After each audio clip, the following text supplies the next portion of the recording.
it is Black History Month, and I want to congratulate Mr. James and I for being honored on February 21st, which unfortunately is going to be the same day as the Golden Apple. So I'm going to do the Black Archives, and Mr. James will be doing the Golden Apple. And I think I just want to congratulate you, Mr. James, on that. Hails to you as well. Also, there is someone that is watching this television show tonight that would like for me to respond to some questions for them. And so I'm going to take the opportunity to let you know that I got your message, and I do believe that God is greater than any concern that you send to me. I do believe that if you could look right now and get to the point where you can see that you don't have my daughter hostage, that she is safe, and that if you ever thought that you could maintain that stance in my life, you would understand that I believe that God is greater and that the power of Him freed her. Um, I want to say to the other question that you laid out so clear was for me to, because you said you had her, I just want you to understand, my father is deceased, but he was in the Marines. My brother was in the Army, and I have another brother that's in the Air Force. So I am an American, and I'm from Ocala, Florida, which is a country town. So there's a lot of country in me, and I will never change. The one question that you want, I don't want to offend anyone by my response, but my response is no, I cannot bow down to Islam in the sense that I was raised to love and respect God, the God that I know. I have um, no convictions or no quarrel with any other person because I said, I would not bow down to it. It's because I have my own stance.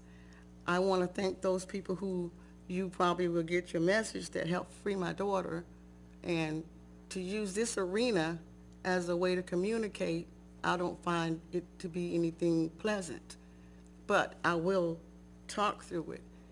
Um, and I will say that I think it was quite rude to even threaten me in any manner, shape, or form with my daughter.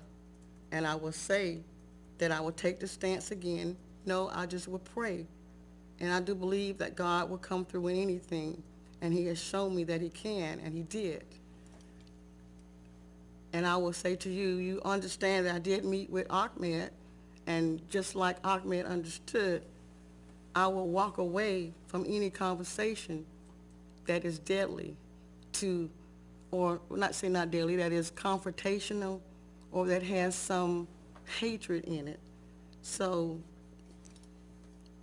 you must understand that I have no fear, for God has not given me the spirit of fear, but of love, power, and of a sound mind. So just so you understand, a lot of people don't know I was going through a lot of things, and I kept it to myself. And I'm sure you're out there looking and watching and thinking that this would take me down, but because I believe truly that God can do anything, move and keep me safe, and move my daughter and keep her safe. And at this point, I already know she's safe. And and I understand that most people don't. I did something that I was not aware of, that shocked you. I sent a message to, and this was way back. Um, Sometimes I think even an autistic person can do what I did. I broke down a code, and I sent it to George Bush, the president, former President George Bush, but I also sent it to um, former Governor Jeb Bush. And I think that my actions in breaking that code down, um, coming where I'm from, will let you know that It was about 9/11, just so anyone, I mean, you're gonna get sketchy thoughts, and I'm not able to talk to anyone about it, and the police are not able to come near me, and they should continue their stance with that, because I do have help, and I do, and I am okay, but there was someone who wanted to hear something on TV, so I hope I pleased you. Okay. Thank you, Ms. Morgan. Ms. And my Marsh. daughter is safe. Ms. Marsh. Yes, sir. Brenda. Mr. Superintendent. Thank you, Mr. Chairman.